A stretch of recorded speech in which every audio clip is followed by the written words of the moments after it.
A'udzubillahi minasyaitonirrajim. Bismillahirrahmanirrahim. Alhamdulillahi rabbil alamin, wassalatu wassalamu ala asyrafil anbiya'i wal mursalin wa ala alihi wa sahbihi ajma'in, amma ba'd. Assalamualaikum warahmatullahi ta'ala wabarakatuh. InsyaAllah bagi memberkati lagi pertemuan kita pada malam ini, sama-sama kita mulakan dengan bacaan Ummul Furqan Al-Fatihah.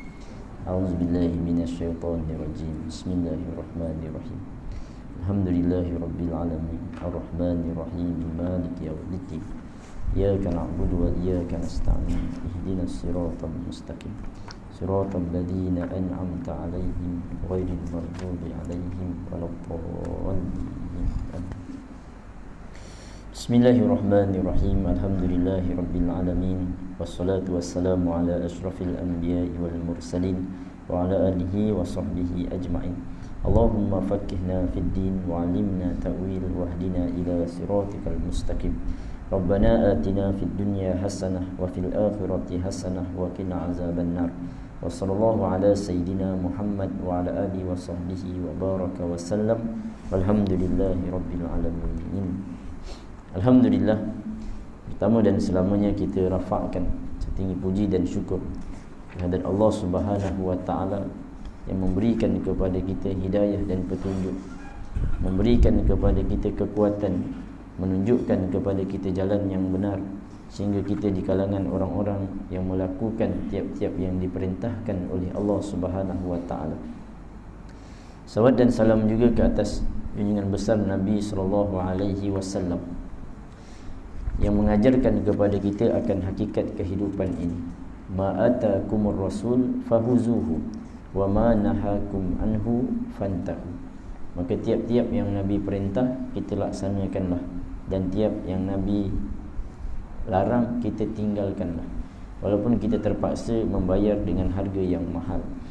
Salawat dan salam juga ke atas ahli keluarga baginda, para sahabat, tabi'in yang menjadi mata rantai yang menyambung perjuangan Nabi sallallahu alaihi wasallam, menyuruh manusia kepada kebaikan, mencegah tiap-tiap perkara yang mungkar.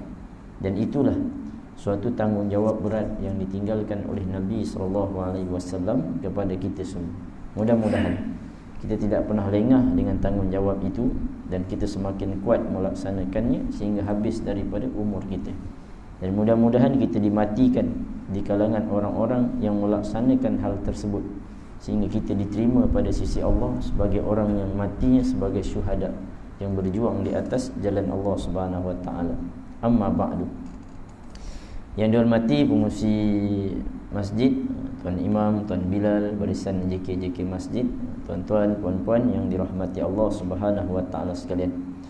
InsyaAllah malam ni kita sambung lagi ni perkongsian kita. Kalau saya tanda ni kita akan masuk pada tajuk muslihat iblis terhadap umat Islam. Tuan-tuan mati Allah Subhanahu wa taala sekalian, sebagai review baliklah tuan-tuan, sebab kita ulang-ulang supaya menjadi ingatan buat diri kita semua lah tuan-tuan.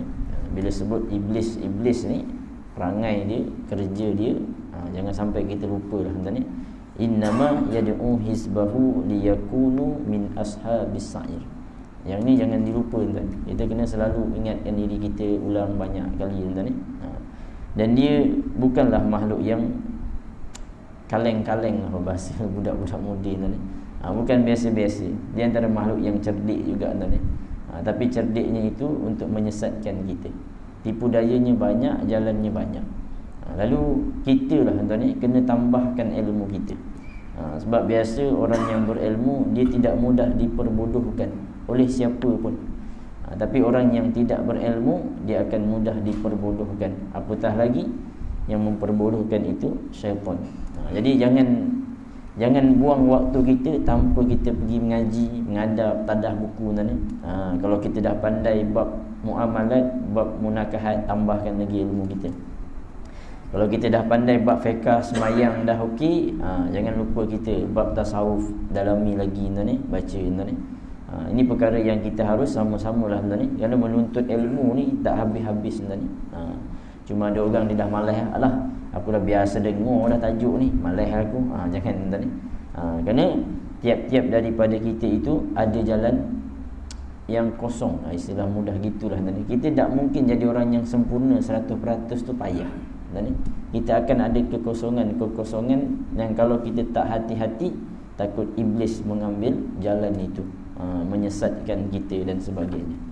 Baik tuan-tuan mati Allah Subhanahu wa taala sekalian, muslihat iblis terhadap umat Islam yang dinyatakan pada buku ni tuan. Nanti tuan-tuan boleh tuan, kalau berminat cari buku ni, insya-Allah ada jual tuan, RM30 insya-Allah tuan. Muslihat iblis terhadap umat Islam, yang pertama, iblis menyusup ke akidah umat Islam melalui dua jalan. Yang pertama, taklid kepada datuk moyang dan orang-orang terdahulu. Yang kedua, ilmu yang tidak diketahui kedalamannya dan siapa pun yang menyelaminya tidak akan sampai ke dasarnya. Iblis menjerumuskan orang-orang ini ke pelbagai macam percampuran. Baik tuan, ini tajuk besar dia lah tuan. Yang pertama disebutkan di sini bahawasanya iblis menyesatkan manusia ini dengan cara bagaimana menheret manusia ini supaya hanya mengikuti apa yang orang dulu-dulu buat, tanpa usul periksa dah, tanpa kita kaji dah, kena tak kena dengan syarak ni. Kira bapak kita buat, kita buatlah. Kira atuk kita buat, kita buatlah. Ni tuan ni, salah satunya tuan ni.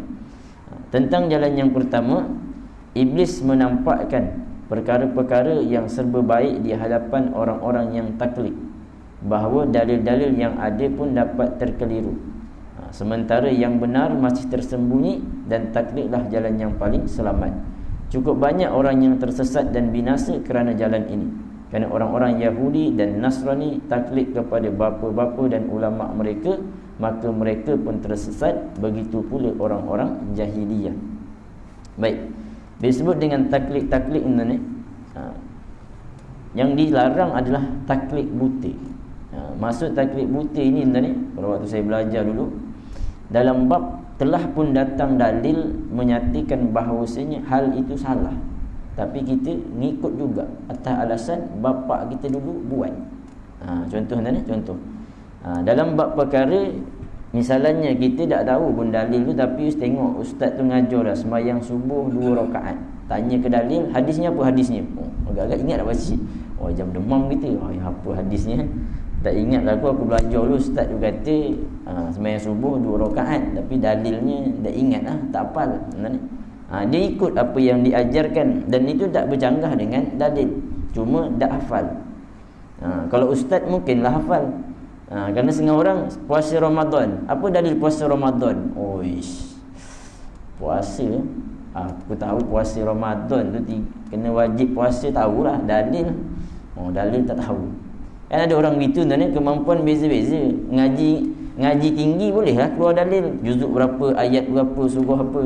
Hak yang ngaji tak berapa nak tinggi, aku tahu ustaz tu kata puasa bulan Ramadan je. Tak ada puasa Ramadan bulan Muharram, tak ada. Tapi dalil, dalil tak tahu aku kan. Hadisnya hadis mana? Hadis nombor berapa? Sahih ke tak sahih? Matannya macam mana? Letih tu kan. Jadi ada orang dia ikut je lah, ustaz tu kata bulan Ramadan, puasa bulan Ramadan. Yang itu disebut dengan taklid juga tuan, tapi itu bukan taklid yang dilarang tuan. Kerana sebahagian orang awam mereka itu terpaksa begitu kerana kemampuan dari sudut akalnya. Tapi kalau tuan-tuan boleh hafal dalilnya, tahu hujahnya, itu yang lebih baiklah tuan. Baik tuan-tuan mati Allah, yang ditekankan di sini orang yang bertaklid buta atas alasan mengikut orang dulu-dulu, padahal sudah datang pun dalil kepada kita, itu perkara yang dilarang. Contoh menyesalannya, anak kalau nangis malam pergi jumpa bomoh, pasang apa itu, tangkal, ikat kat tangan. InsyaAllah kalau pasang ni jin tak kacau budak ni. Contohlah tuan-tuan ni. Ataupun nak buat rumah kena letak penjaga. Penjaga dia apa dia tuan ni? Bukan bubuh anjing tuan-tuan. Dia pergi kain kuning lekat dekat dinding tuan-tuan ni. Dalam tu ada tulisan-tulisan tu. Bapak aku dulu buat gini, aku buat. Padahal dah datang dalil. Ini perkara yang salah. Menjadikan syaitan jin sebagai yang menolong kita pula, padahal mereka itu jelas musuh kita. Tapi sebab dia kata ni bapak aku dah biasa buat, aku ikut je lah. Kita dah bagi dalilnya, dah tunjukkan ni salah, tak, tetap juga dia. Ni yang ini taklid yang dilarang kan, ditolak kan. Bahayalah kan kita ya. Kerana orang jahiliyah juga begitulah kan. Baiknya ketahui bahawasanya alasan yang mereka kemukakan untuk memuji taklid itu sebenarnya sangat tidak layak. Sebab jika dalil-dalil yang ada adalah syubhah dan yang benar masih tersembunyi, maka mestinya mereka justru menghindari taklid kepada tok moyang mereka. Allah Subhanahu wa taala berfirman, "Wa kadzalika ma arsalna min qablika fi qaryatin min nadhirin illa qala mutrafuha inna wajadna aba'ana ala ummah wa inna ala atharihim muqtadun qala awalau ji'tukum bi ahda mimma wajadtum alaihi aba'akum." Dan demikianlah kami tidak mengutus sebelum kamu seorang pemberi pengingatan pun dalam suatu negeri, melainkan orang-orang yang hidup mewah di negeri itu berkata, sesungguhnya kami mendapati bapa-bapa kami menganut suatu agama dan sesungguhnya kami adalah pengikut jejak-jejak mereka. Rasul itu berkata, apakah kamu akan mengikuti juga sekalipun aku membawa untukmu agama yang lebih nyata, memberi petunjuk daripada apa yang kamu dapati daripada bapa-bapa kamu menganutnya. Tuan-tuan, ini dalil daripada Al-Quran. Kisah, tuan-tuan boleh buka kisah Nabi Ibrahim, Nabi Musa, Nabi Isa, semua Nabi-Nabi yang diceritakan kisahnya dalam Al-Quran. Maka kita akan jumpa hal keadaan mereka menolak kebenaran dengan hujah, bapa-bapa kami dulu elok je, tak masuk Islam pun perangai elok je. Contohnya ni, alah bapa aku tak semayang pun elok je hidup dia, makan kenyang pun, jadi aku tak payah semayang pun tak apa. Bapa aku tak boleh tahu pun perjuangan Islam, hantarlah nak jadi apa pun, yang penting aku makan kenyang, tak ada hal pun. Contoh ni, ni saya bawakan contoh ni. Jadi mereka mengikut je. Bapa dia ikut jalan tu, Nabi dah datang ni bawa kenyataan-kenyataannya Al-Quran. Kalau hari ni silah mudah kita hari ni, geng golongan-golongan tu hak yang puak-puak sesat ni, Quran kita dah bawa, dalil dah bawa dah. Tapi duduk kiblat juga, dia kata orang dulu elok je, hidup maju je, tak payah pakai baju ketat, apa, longgar-longgar, baju ketat baru maju, kata dia. Lagi pendek kain tu lagi maju negaranya. Contoh tuan ni. Dia ngikut gitu tuan ni, pusing-pusing. Maka ini perkara yang menjadi hujah atas pada diri kita, bahawasanya penyakit-penyakit umat sebelum pada kita tu kita boleh tengok hari ni. Sebab tu Quran ni diceritakan kisah-kisah orang sebelum kita tu, bukan saja-saja cerita. Sejarah yang ada dalam Al-Quran itu, sebagai ulama kata apa? Bila kita baca sejarah dalam Al-Quran, jangan hanya melihat kepada waktu itu saja, tapi kita kena tengok sifat-sifat orang yang diceritakan itu dekat kita ni ada ke tak ada. Zaman kita ni kita berdepan tak dengan orang-orang macam tu. Sebab tu ditanyakan tuan-tuan, kalaulah hari ni tuan-tuan, dibandingkan kita dengan zaman Nabi Musa, Nabi Isa, Nabi Ibrahim tuan, bagaimana hal keadaan mereka? Nabi Isa, Nabi Musa berhadapan dengan Fir'aun tuan, dalam keadaan dia bukanlah siapa-siapa. Fir'aun ada segala-galanya. Tuan, sampai Fir'aun tu punya berlagak tuan, nak katanya makan rakyat dia semua di tangan dia. Sampai dia ngaku dia Tuhan tu. Rakyatnya minta apa kalau kat dia boleh dapat. Nabi Musa waktu tu miskin, apa pun tak ada. Kalau hari ni orang kata 4 lebay ni apa yang dia boleh buat, contoh kalau tuan-tuan ni, apa yang dia boleh buat tuan-tuan ni. Jadi ini perkara yang kita harus sama-sama tuan-tuan ni, keimanan kita itulah tuan-tuan ni berdasarkan kepada Al-Quran, kita perlu asah dia.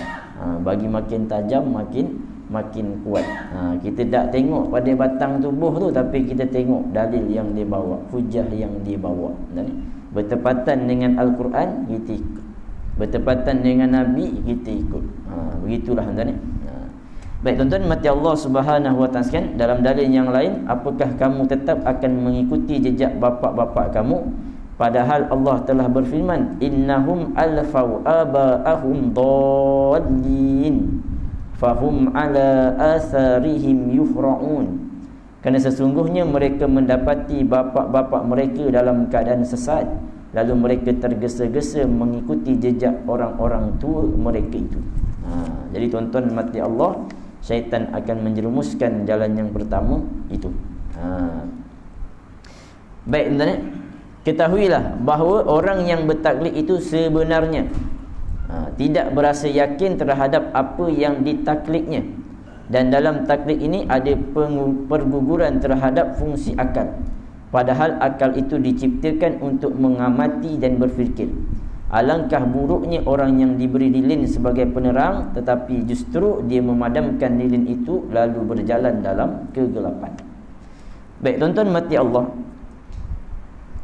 dalam hati manusia ni keyakinan itu akan masuk.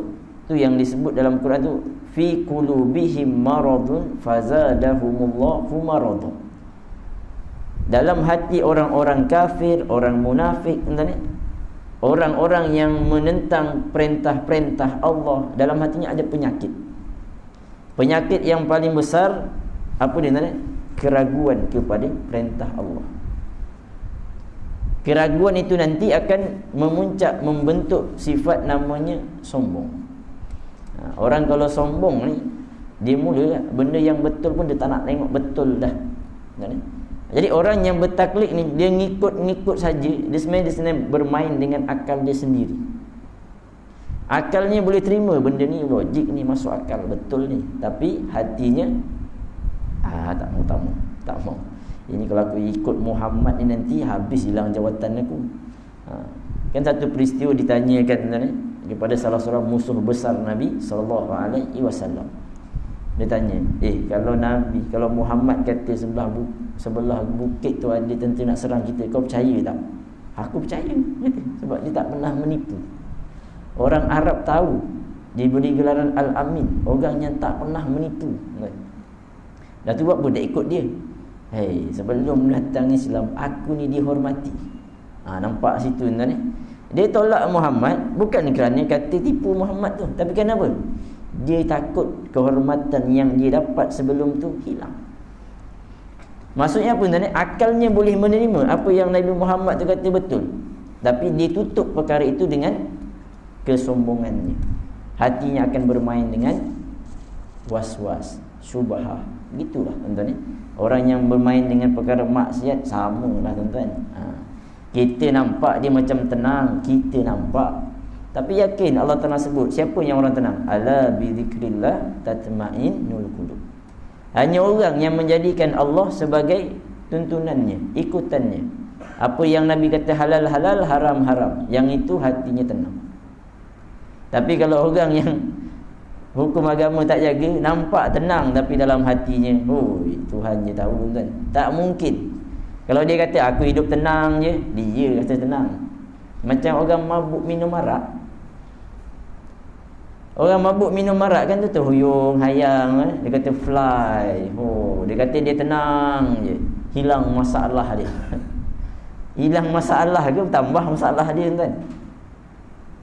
Orang yang hisap dadah tu, syabu tu, pop dia makan, pop, tenang. Tuan-tuan boleh kata ke tu tenang tuan? Dia kata dia tenang, tapi kita tengok dia, ini makin besar masalah dia ni. Makin teruk nanti jadinya. Ketenangan itu ketenangan yang palsu, yang dia sendiri kata. Tapi kalau orang yang ikut Allah Ta'ala, walaupun kita nampak dia macam tak tenang, tapi dia tenang. Dalam peperangan sebelum daripada ini, kita lihat tuan ni, ketika mana tuan ni, kalau perang dulu kan, dia bukan macam sekarang. Kalau sekarang malam pun boleh nampak musuh. Kalau dulu kalau dah malam gelap gelita, tak nampak. Jadi kadang-kadang dalam peperangan saya suka baca antara peperangan yang dipimpin oleh Khalid bin Al-Walid tuan, Tariq bin Ziyad. Ini antara buku-buku yang saya suka baca dulu tuan. Bila orang sampai satu tempat tu, biasanya dah petang tuan, malam tu dah gelap. Jadi dia tak nampak lah. Dia nak tahu kedudukan musuh berapa banyak tuan, dia akan tengok berapa banyak unggun yang dipasang. Sebab tu kadang-kadang tentera Islam kalau dah sampai, dia tak pasang unggun tuan. Walaupun sejuk malam, Jeneral perang dia kata apa? Jangan pasang unggun. Nanti musuh tahu kita dah sampai, musuh tahu berapa jumlah kita. Dan kadang-kadang ada setengah waktu tu dia pasang unggun lebih daripada yang sepatutnya. Kalau biasa satu kemah satu unggun, ni dah satu kemah 8 unggun pasang. Orang musuh tengok, ui banyaknya tentera yang datang, mampu kita ni. Tuan-tuan orang yang benar-benar tuan mengikuti perintah Allah Ta'ala, waktu pagi tu dia tengok musuh yang jumlahnya lipat kali ganda. Islam ni biasa kalau berlawan, dia tak biasa 10 lawan 10, biasa 10 lawan 100. Sampai ada sahabat tu tercengang tengok, uish, boleh menang tak boleh menang kita. Tapi orang yang haramnya ada ilmu, keyakinan bahawasanya ini peluang untuk aku syahid, ini peluang untuk aku bertemu dengan Allah dalam keadaan bersih daripada dosa. Contohnya dia malam tadi dah asah pedang tadi, 6 bilah pedang dia tu, dia pegang tarik lah, kata bila nak diketuk gendang ni tak sabar dah ni. Yang atas kuda dengan atas kuda je. Ada sahabat-sahabat yang boleh tak boleh menang ni. Kita datang ni nak syahid, kalau tak syahid kita menang, kata. Lagi ramai musuh, lagi peluang banyak aku boleh bunuh musuh, ataupun lagi cepat aku mati. Kalau kena tebas, biar kena tebas betul.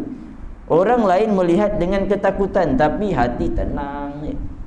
Banyaknya musuh itu tidak menggentarkan hati. Maka tuan-tuan mati Allah, orang yang bertaklid buta ini, setelah datang dalil pun tak mau juga dia tunduk kepada dalil. Hidupnya akan dipenuhi dengan kesamaran, was-was. Dia akan berlawan dengan akalnya sendiri. Begitu yang diberi tamsilan tuan-tuan. Dah tinggal kat tangan ada jalan gelap, kat tangan ada torchlight. Dia cari lagi pula lampu, tergagau-gagau cari pula lampu. Tinggal petik torchlight tu, dah menyala, lepas tu carilah pula lampunya kat mana. Faham tuan? Kita dalam kehidupan gitulah, manusia akan ada masalah. Tak mungkin ada manusia yang tak ada masalah. Ustaz, saya rasa saya tak ada masalah, Ustaz. Tu tengah masalah tu. Orang yang, contoh mudah guru saya sebut apa? Ada orang dia buat dosa, dia tahu dia berdosa. Dia tahu dia buat dosa. Ada orang dia buat dosa, dia tak tahu dia buat dosa. Agak-agak mana yang besar masalah tuan? Yang paling besar masalah orang yang buat dosa dan dia tak tahu dia sedang buat dosa. Tu paling besar masalah. Tapi kalau orang buat dosa dia tahu dia buat dosa, yang itu kira okey lagi tu. Begitulah tuan. Allah Taala sebut dah, walaqad fatannal ladina min qablihim. Allah Ta'ala janji dah, kita ni selagi hidup pasti Allah Ta'ala uji. Cuma ujian tu berubah-ubah lah tuan-tuan. Hari ni diuji kaya, esok uji miskin.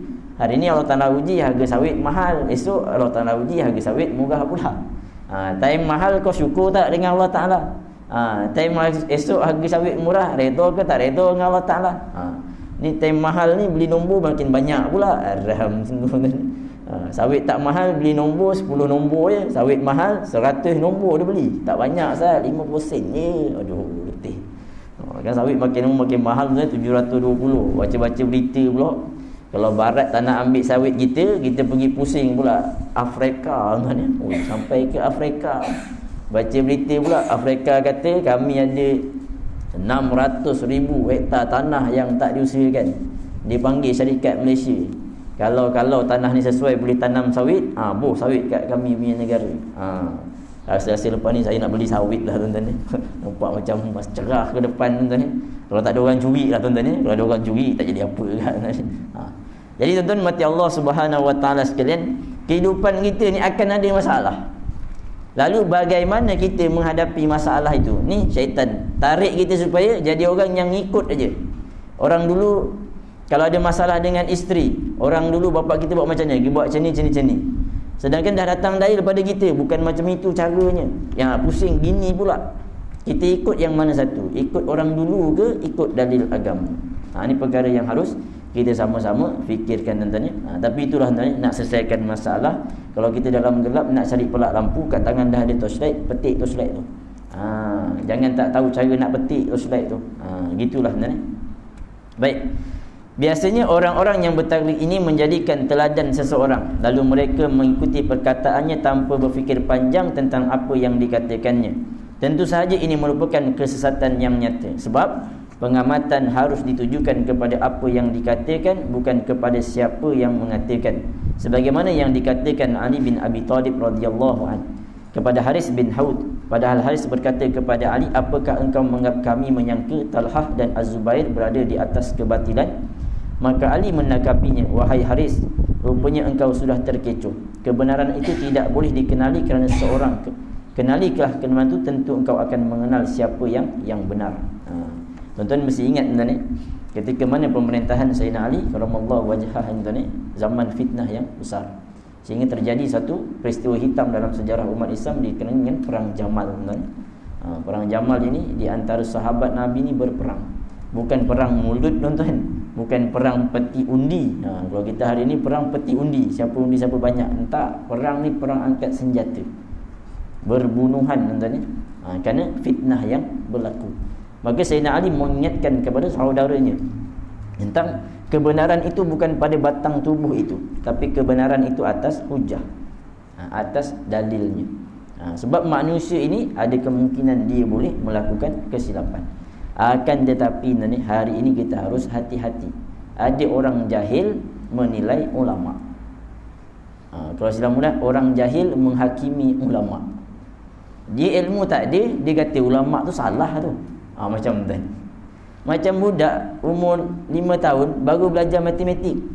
Kita ajar dia 1 tambah 1 tolak 1 kosong. Dia ngajar ke cikgu dia, salah cikgu, 1 tolak 1 jatuhlah 1 tu kena tolak. Macam. Ini pengalaman saya tuan, ngajar budak pasti. Saya dulu pernah lah ngajar budak pasti umur 5 tahun. Kan budak-budak dia jenis main akal. Dia mana nak faham benda-benda lain. Dia faham gitu, kalau kena tolak jatuh. Saya ingat lagi budak tu umur 5 tahun gitu tadi. Waktu ngaji kat pasti tu dia bantai, kalau waktu rehat tu minum botol susu. Mak dia bawakan susu tu, botol baring bawah meja, minum. Kita ajar matematik budak-budak umur 5 tahun 6 tahun. Lagi susah tuan daripada ajar budak besar tuan. Akal dia lagi panjang.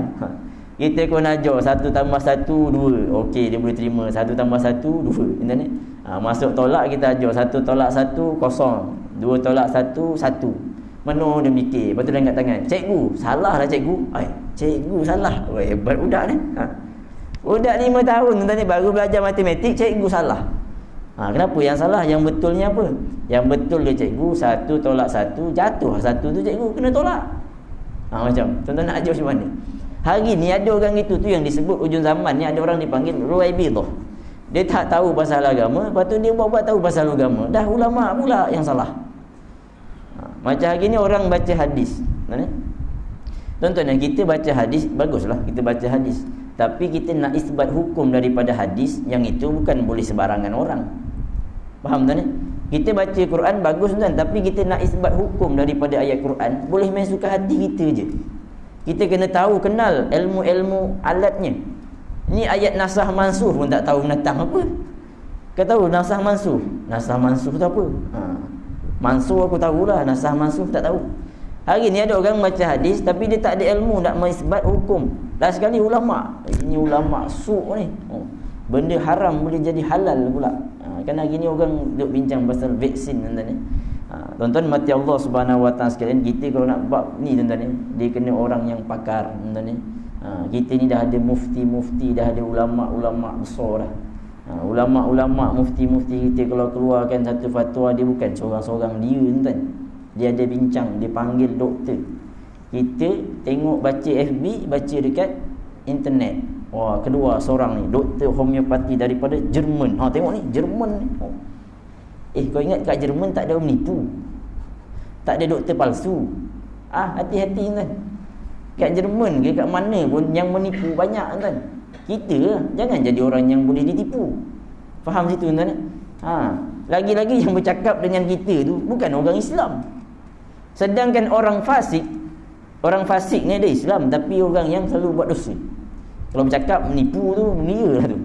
Allah tak sebut in ja'akum fasikum binaba'in fatabayyan.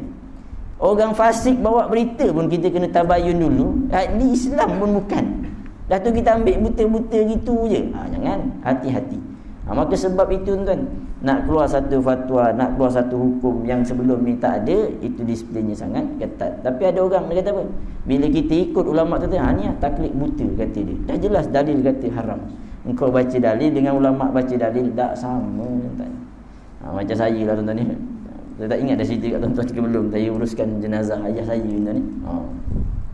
Bila kita uruskan jenazah sampai waktu sembahyang kat masjid tu, waktu dekat hospital, abang kita yang sulung dah sembahyangkan semua tuan ni. Jadi balik tu sampai kat masjid, saya punya turn pula lah sebab abang tertinggal lambat. Jenazah pun dah sampai, tengok langit pun dah mendung. Tak payah tunggu abang lah, kata. Saya pun boleh sembahyang jenazah juga kan. Sampai kat depan tu, kebetulan waktu kat situ ada kita punya guru lah tuan ni, Ustaz Zamri. Tuan kenal Zamri Mantok tu? Tuan mesti kenal ni, dia orang kuat Tanjung Karang tu. Boleh faham tuan ni. Dia ada waktu tu sekali nak sembahyangkan, Pak Imam kata, tu Ustaz Zamri ada, nak bagi dia jadi imam ke aku jadi imam? Saya lah jadi imam, saya anak dia.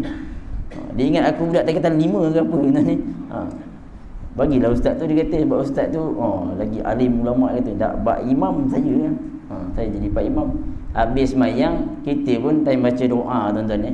Kita pun tengok ada orang alim belakang kita. Kita tahu dia guru kita dulu. Saya mengaji kat Darul Quran, Ustaz Zamri tu guru Al-Quran saya, guru bab fiqh, bab dakwah, tu semua dia. Pensyarah kita. Kita pun pusing belakang bagi dia, minta bacakan doa untuk ayah kita. Habis tak lama tuan-tuan ni, kena atas aku, dia kata, apalah punya anak baca doa kat bapak pun tak pandai, kata dia. Patut anak lah baca doa kat bapak, bukan bagi orang lain, dia kata. Saya dalam hati menung mikir, tuan-tuan kalau sembahyang jenazah tu takbir yang ketiga, tuan-tuan baca doa apa? Bukan kita baca Allahumma gfir lahu ke? Tuan-tuan baca lain? Jangan tuan-tuan, tak sah lagi sembahyang tu.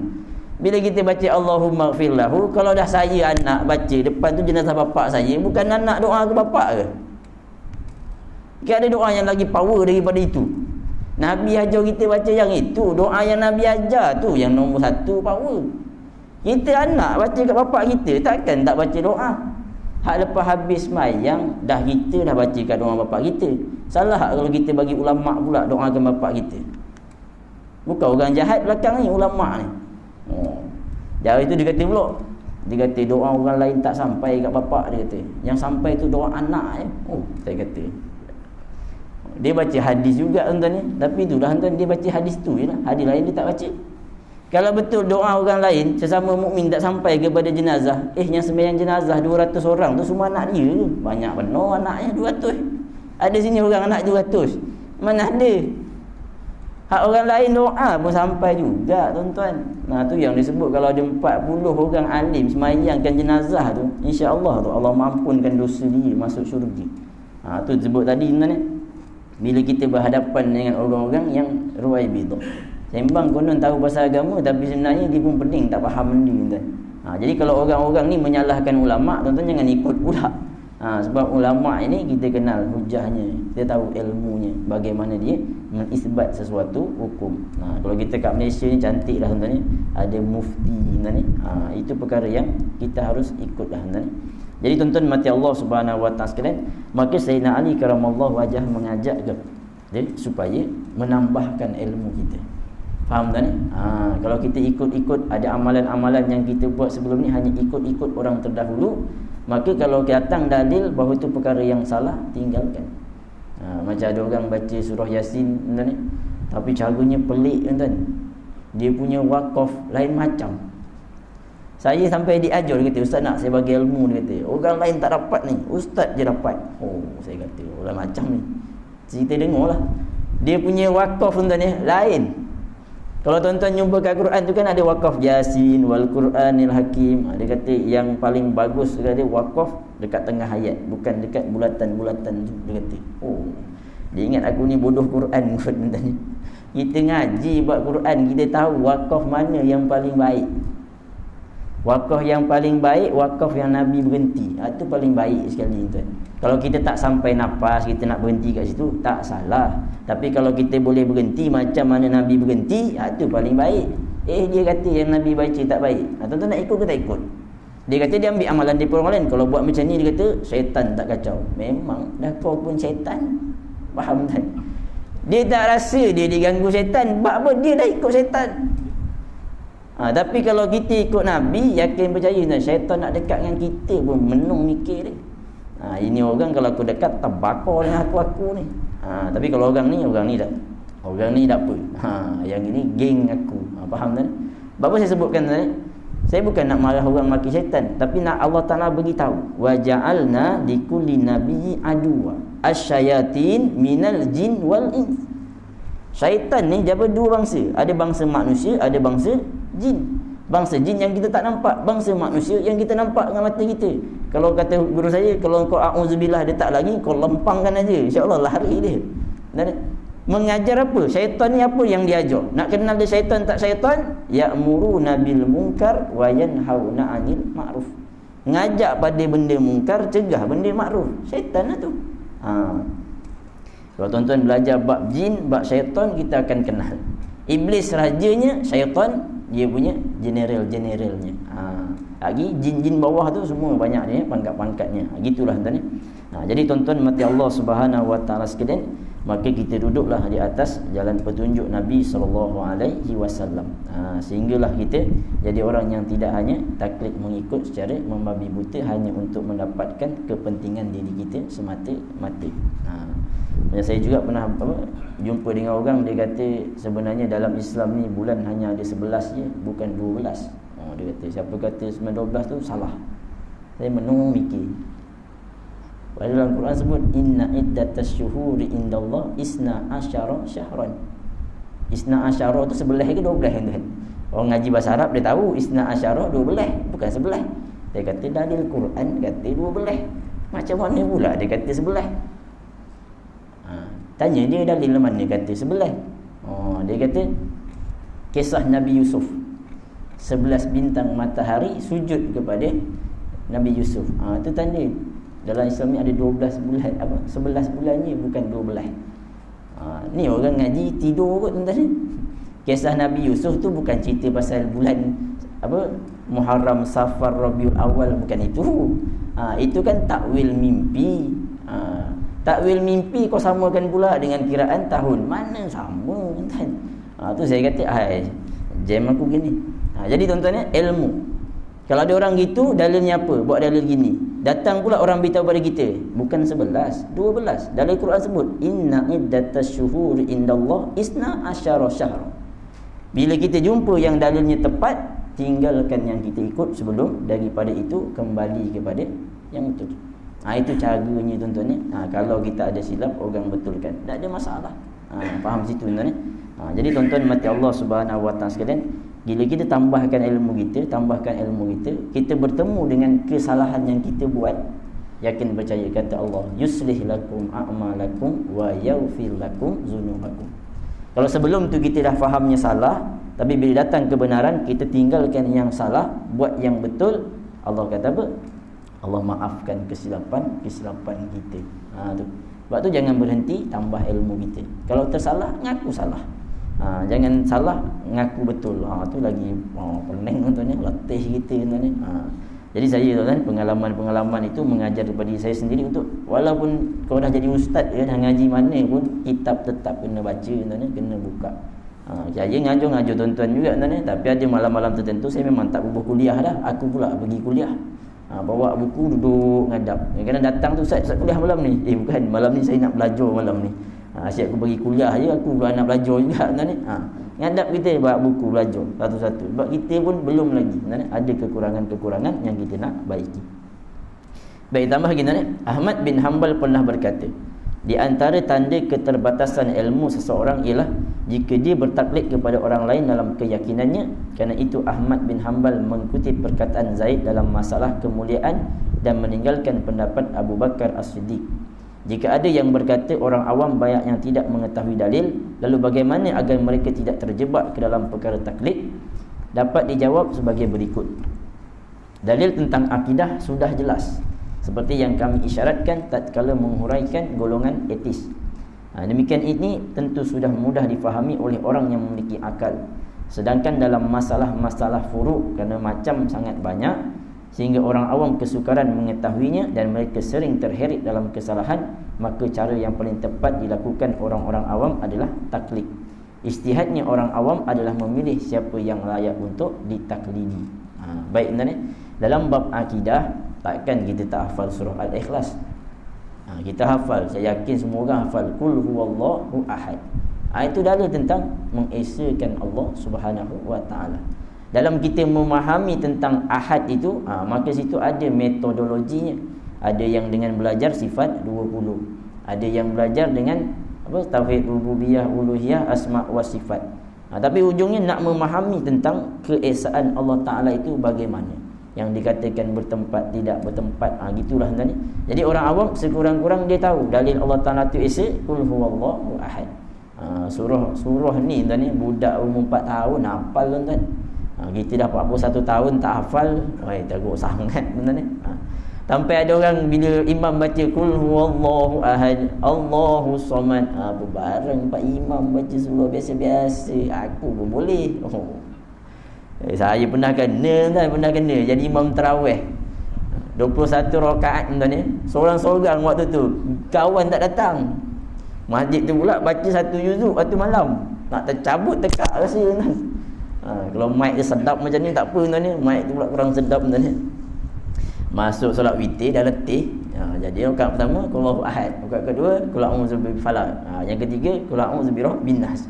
Habis sembahyang kena balon aku kata. Apa imam ni tak pernah orang buat baca gini kata. Biasa orang baca rakaat pertama surah sekian, rakaat kedua surah sekian, 3 sekian. Mana ada orang baca al-ihlas je, baca surah biasa-biasa pula. Menung kita surah biasa-biasa. Al-Quran ni mukjizat tuan-tuan. Tuan-tuan pernah jumpa orang kata Al-Quran ni surah biasa-biasa tak? Tafsir Quran tu apa? Mukjizat. Mukjizat ni apa dia? Dalam fiqh kata apa? Mukjizat ni apa dia? Perkara luar biasa. Sebab orang tak ada ilmu dia kata kalau ahad ni surah biasa-biasa. Tapi orang ada ilmu dia tahu alif lam mim pun luar biasa. Tak ada orang boleh buat. Jadi nak sebutnya tuan, dalil tentang mengesakan Allah Ta'ala tu perkara yang semua orang boleh. Sebab dalam bab tauhid kita sama je tuan. Cuma perbezaan dari sudut mungkin metodologi dalam memahami itulah tuan. Adapun dalam perkara-perkara fiqh, kita kan ada mazhab-mazhabnya, ada Syafi'i, Hambali, Maliki, Hanafi. Kadang-kadang ada setengah orang awam diikut pada yang datang lah. Orang yang datang tu Imam Syafi'i, jadi Syafi'i dia. Yang datang tu Maliki, Maliki dia. Yang datang tu Hambali, Hambali lah dia. Sebab itu kalau kita belajar tentang bab adabun ikhtilaf sebenarnya, kalau kita datang tempat orang yang mazhab Imam Malik dan kita tahu pasal Imam Malik punya mazhab, jadi kalau kita semayanglah cara Imam Malik. Kerana mana tuan, tidak mahu menimbulkan fitnah di kalangan orang-orang yang bertaklid kepada mazhab Imam Malik. Sebab kan di sana ada orang yang dia ikut dia tak tahu. Jadi dia tengok orang lain pada dia, batal semayang orang ni. Macam kita lah tuan-tuan, Imam Syafi'i yang kita ikut, tiba-tiba semayang sebelah kita pakai mazhab Imam Malik. Kita takbir Allahu Akbar bus sini, dia Allahu Akbar tepi je. Kita pun tengok dia tak angkat tangan, kita pun pergi sembang. Semalam pergi mana kau? Kawan tu senyap, dia terkeras situ, kita sembang lagi 2-3 kali tanya soalan. Haram tu dalam hati kawan tu, haram aku tengah sembahyang tanya soalan pula kat aku. Benar ni? Kadang-kadang kita rasa macam batal sembahyang dia ni. Macam tak betul je dia punya sembahyang ni, lain je. Sebab tu benar ni, di kalangan orang yang ada ilmu, orang ada ilmu dia tahu, ni dia sembahyang ni mazhab Imam Malik ni, benar ni. Sebab kadang saya pernah jumpa tuan ni, orang mungkin dia India, Pakistan macam tu lah tuan ni. Dia sembahyang dia tak biar tangan kat tepi je, tapi duduk hujung masjid tuan ni. Jadi anak-anak murid tanya, "Ustaz sembahyang apa tu Ustaz? Lain je daripada kita sembahyang." Kita pun tengok, ini orang Imam Malik ni, bukan Imam Syafi'i bin mazhab. Ingatkan tak betul sembahyang ni tadi. Dia orang ni kalau dah nampak macam tak betul, dalam kepala dia nampak apa tuan? Ni Syiah ni. Semua dibantai Syiah tuan. Semua dibantai ni, padahal dia tak reti. Tapi kita nak menyalahkan sebab dia memang belajarnya itu aja. Yang lain dia tak belajar. Jadi sebab tu ada setengah orang datang dia mazhab Imam Malik, tapi bila sampai tempat Imam Syafi'i dia baca juga doa kunut. Imam Syafi'i pergi tempat Imam Malik, dia tak baca doa kunut. Kadang mana tuan ni? Kita ni kalau boleh jangan buat perkara yang menjadi fitnah kepada masyarakat. Nanti jadi gaduh. Orang Islam ni dah memang suka bergaduh kan. Kita tambah lagi api bergaduhan tu, lagi cepatlah gaduh kan. Kan dia sebut dalam Quran tu, walau syaa rabbuka la ja'alan nasa ummatan wahidah wala yazaluna mukhtalifin. Sifat manusia tu gitu. Syaitan pula dia kalau tengok orang Islam ni bersatu, paling berbulu sekali lah dia. Orang Islam kalau bersatu, siapa nombor satu paling bengang sekali? Syaitan. Dia kata tak boleh jadi ni. Jadi cari jalan. Hari ni orang pasal tayar kereta pun boleh bergaduh. Apa tak lagi bab yang lain tuan-tuan ni. Jadi kita cari jalan supaya, sebab tu kalau orang yang belajar ilmu ni, dia kata kalau waktu saya belajar dululah, kalau kita belajar perbezaan mazhab ni, tak lengkap kalau kita tak belajar tentang adabun ihtilaf. Sebab kadang-kadang kita bawa satu pendapat yang tak biasa kat situ. Pendapat tu tak salah, betul sebenarnya, tapi kita letak tempat yang tak betul, orang lain semua jadi kecoh. Mula bergaduh. Membuka ruang untuk syaitan masukkan jarum dia. Tu jadi tak bertegur tu. Tak bertegur pasal apa? Yang ni baca kunut, yang tak baca kunut. Aduh, pening kepala. Padahal bergaduh itu hukumnya haram. Baca doa kunut itu hukumnya kan sunat. Kau baca kan, kau tak baca, okeylah. Nak baca, baca. Tak nak baca, itu pula. Tapi kalau bergaduh, syaitan kata, yes, dapat dah aku. Bodoh punya orang ni. Benda haram yang dia buat, tak bertegur 3 hari. Bukan 3 hari, 3 tahun tak bertegur. Dapat ke syaitan dah. Ni itu bab tuan-tuan. Kalau kita belajar tentang perkara-perkara perbezaan ini, tengok pada tempat tu. Tu yang dimana orang yang ada ilmu beza dengan orang yang memahami ilmu. Sebab tu belajar itu jangan sampai ilmu saja, sampai kata ulama, biar kita sampai faqih. Sampai kita tahu mana nak letakkan ilmu tersebut tuan-tuan. Macam gitulah kita bawa balik Mesir. Balik-balik sampai kat kampung, Pak Imam tu naik jadi imam. Dah memang Pak Imam, jadi imam lah. Takkan kita yang dia tak kenal tiba-tiba datang, mana orang ni jadi imam ke? Mana boleh, kita kena kenal siapa nak jadi imam kita. Sebab tu kalau sampai kat mana-mana tempat, contoh walaupun saya penceramah ni, saya tak boleh susu ke hati aku nak pergi jadi Pak Imam kat depan, tak boleh. Kalau ada imam tempatan, kena dia dulu. Melainkan dia kata, okey ustaz jadi imam, baru kita boleh. Kalau aku buat gatal-gatal pergi ke depan, tak boleh, tak kena. Ada sahabat kita, dia kata, ini Pak Imam ni kau sembahyang, batal semua orang kat belakang ni. Boy, senang betul membatalkan sembahyang orang, kata. Sebab dia sebutan dia tak betul nak tepat ni, kata. Dah orang Jawa, hari-hari cakap Jawa, bukan cakap Arab. Faham tak? Duduk sini memang mungkin cakap Melayu tuan-tuan tu, duduk Sungai Besar, duduk Pasir Panjang, duduk Sempadan tu. Pagi petang cakap Jawa. Mana ada cakap bahasa Melayu dan Jawa je, ngombe tu ni. Banyak sangat dengungnya. Bila sebut alham tu, dia payah nak alham dengan alham. Macam gitu lekatnya. Dah semua Jawa kat situ. Yang lain-lain lagi teruk aku ngalham je dik. Ngulham tu. Alhamdulillahirabbil alamin. Melatih. Ni okey sikit ni, taklah teruk sangat. Ada jadi tapi ngalham juga. Banding dengan kita ngaji kat negara Arab, hari-hari cakap Arab. Faham tak ni? Hari-hari baca kitab Arab. Jadi kita dengan dia sama pasti. Mestilah kita. Tapi fiqh kata apa tuan? Batal tak sembahyang dia? Tak batal. Sebab dah dia di kalangan dia tu yang paling baik. Dia lah Pak Imam kat situ. Kita sekali-sekala datang. Dan kita datang pun dia bukan tahu kita baca Fatihah ni betul ke tak betul. Baru hari ni aku nampak kat masjid. Dan selama ni tak pernah nampak pula kat masjid. Kan ada hari ni penyakit orang duk komplain ni, apalah muazzin ni azan tak sedap. Yang azan tak sedap tu lah yang pergi masjidnya pun. Yang azan sedap haram duduk kat rumah menyandar tengok TV. Tak sampai kat masjid. Tu kadang-kadang gegam tu. Allahu akbar baru nak cari tuala nak mandi, baru nak pergi masjid. Hak yang kawan tadi tu 1:20 Zuhur, pukul 1 suku dah nyandar situ nunggu. Pukul 1 dah tunggu bila nak masjid. Tanta dalam hati pun dia tunggu mana orang yang sembahyang apa, yang suara sedap ni yang suara sedap tak sampai, aku belasahlah. Sedap tak sedap yang penting ada azan. Baik faham tak ni? Kalau tak sedap pun tak apalah, yang penting azannya bunyi. Dia penunggu yang suara sedap, tak bila nak azannya senyap je surau tu, tak jadi. Jadi tuan-tuan mati Allah Subhanahu Wa Taala sekalian, ni tak kata siapa-siapa tuan ni. Mudah-mudahan sini orang semua sedap-sedap ni. Yang sedap semua datang masjid insya-Allah tuan ni. Yang ngaji sedap datang masjid. Sebab hari ni masalahnya gitulah tuan ni. Kenapalah orang jahil yang pegang masjid, dah orang yang berilmu tak pergi masjid. Faham tak ni? Syaitan kan dia bukan nyesatkan orang jahil saja, orang berilmu pun jaga. Orang jahil, syaitan kata dia beramal, biarlah dia beramal, aku tahu dia punya amal macam mana rupa. Jadi dibiarkan. Orang jahil dia bagi penyakit, jangan pergi belajar. Ibadah aja, jangan sibuk belajar. Itu cara dia. Dia tengok pula orang ni alim ni.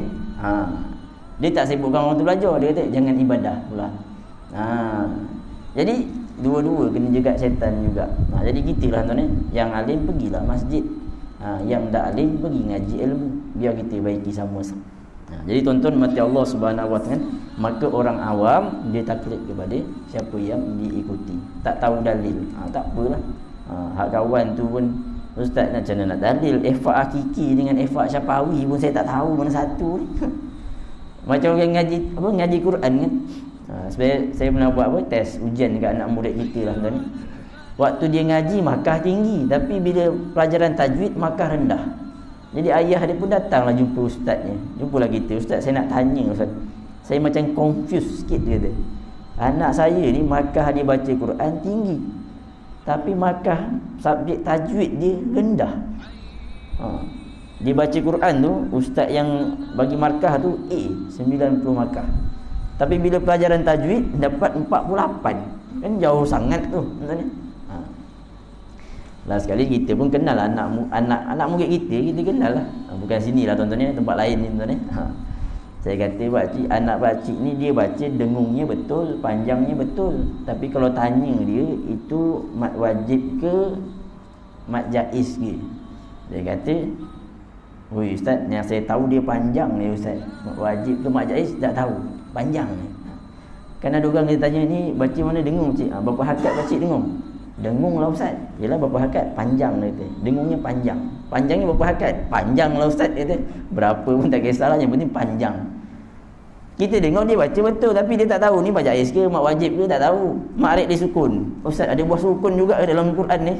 Gitu orang sawah kan, banyak tanam sukun, mat arid disukun. Oi, dia ingat sukun, pokok sukun ni. Dia kata, mana duduk mat arid disukun? Oh, hujung ayat ni mat arid disukun. Dia bantai semua, tadi semua mat arid disukun. Yang bukan mat arid disukun pun kira mat arid disukun juga. Orang ni sebut bertaklid, tapi tidak menjadi masalah pada orang awam yang tidak ada kemampuan. Kalau boleh kita tambah ilmu sampai tahu mana dalilnya tuan-tuan ni. Sebab apa tuan ni? Taklid ini kalau kita tak berhati-hati nanti mudah dibesongkan orang. Tuan ni.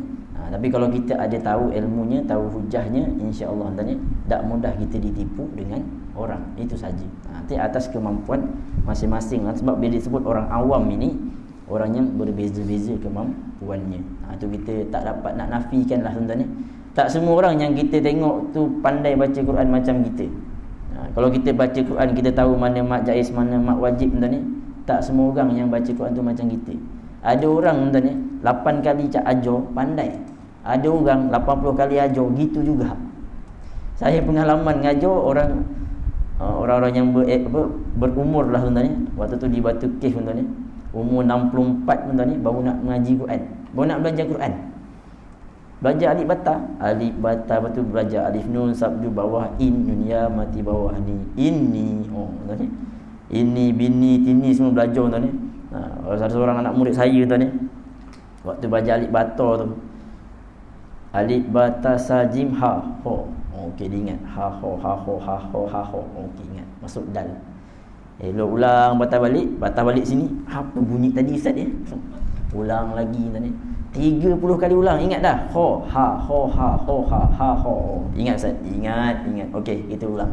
Alif bata sajim ha ho dal zal. Okey, ingat. Cuba balik belakang. Zal dal ni apa Ustaz tadi?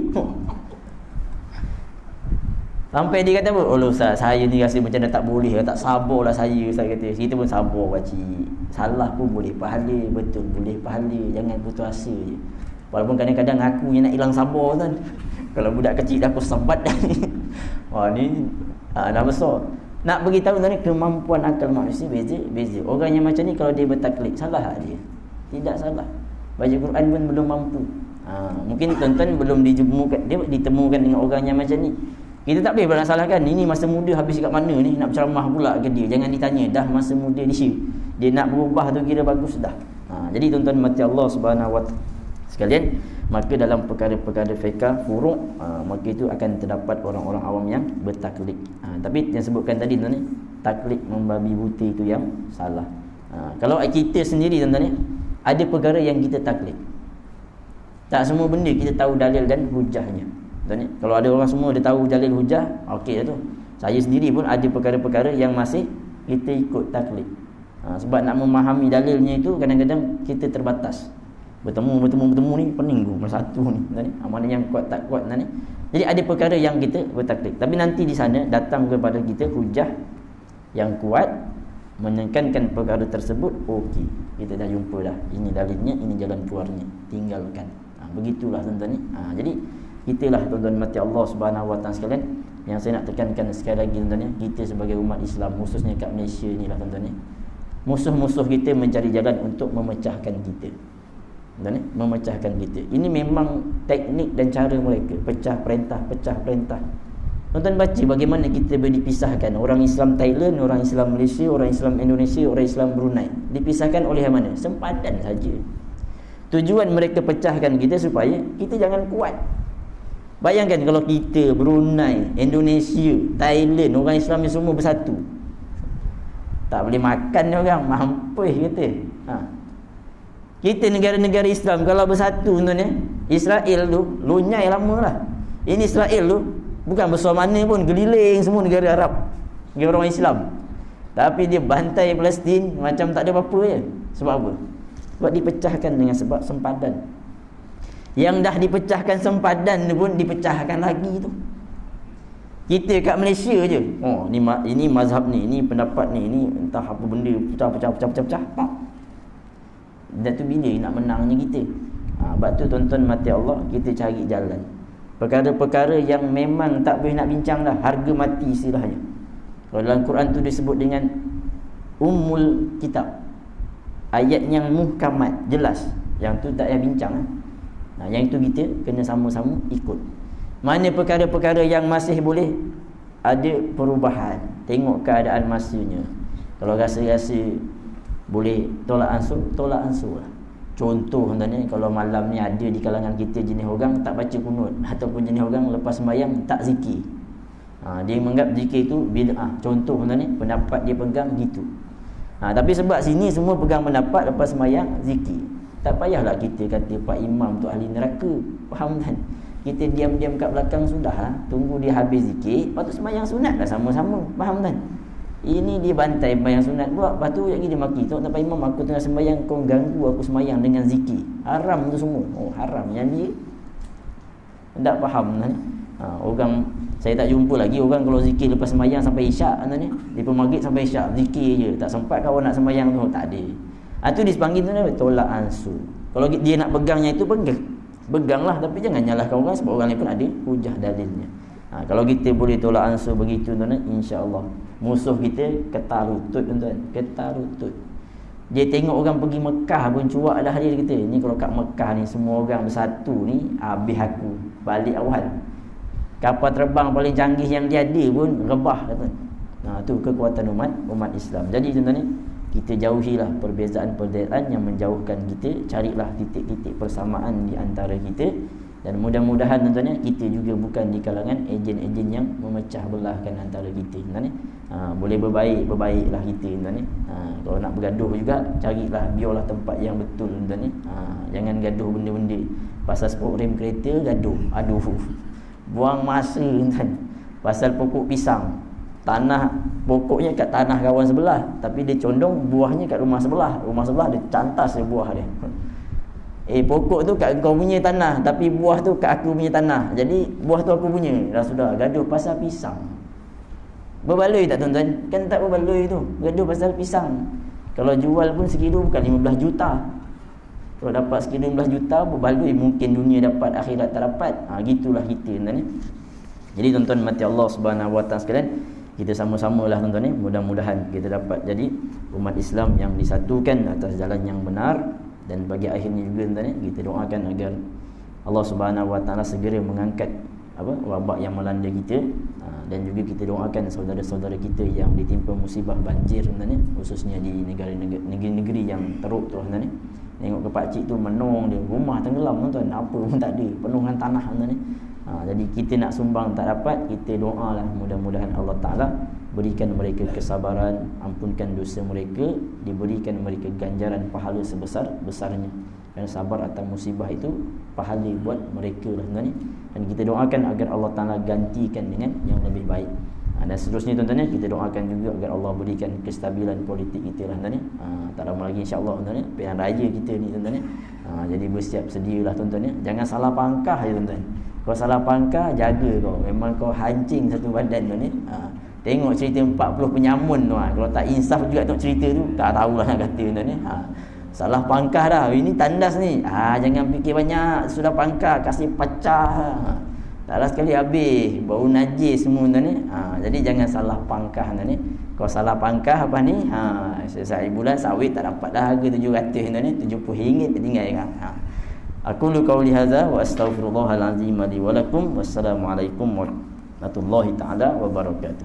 A'udzu billahi minasyaitonir rajim. Bismillahirrahmanirrahim. Alhamdulillahirabbil alamin. Wassalatu wassalamu ala asyrafil anbiya'i wal mursalin wa ala alihi wa sahbihi ajma'in. Allahumma inna nas'aluka ridhaka wal jannah wa na'udzubika min sakhatika wan nar. Allahu ya muqallibal qulub, tsabbit qulubana ala dinika wa ala ta'atik. Rabbana atina fid dunya hasanah wa fil akhirati hasanah wa qina azabannar. Wa sallallahu ala sayidina Muhammad wa ala alihi wa sahbihi wa baraka wa sallam. Walhamdulillahi rabbil alamin. Taqabbalallahu minkum inna wa minkum taqabbal ya karim. Yang kutip tanah untuk apa? Untuk tabung tadi tu kita akan bagian kepada NGO Brothers Muslim tuan-tuan ni, untuk membantu orang-orang yang susah di sekitar Bagan Serai ni. Sebuah NGO yang bergerak aktif lah tuan-tuan ni di Bagan Serai ni, insya-Allah. Okey, ini yang buat yang tuan-tuan perlukan datang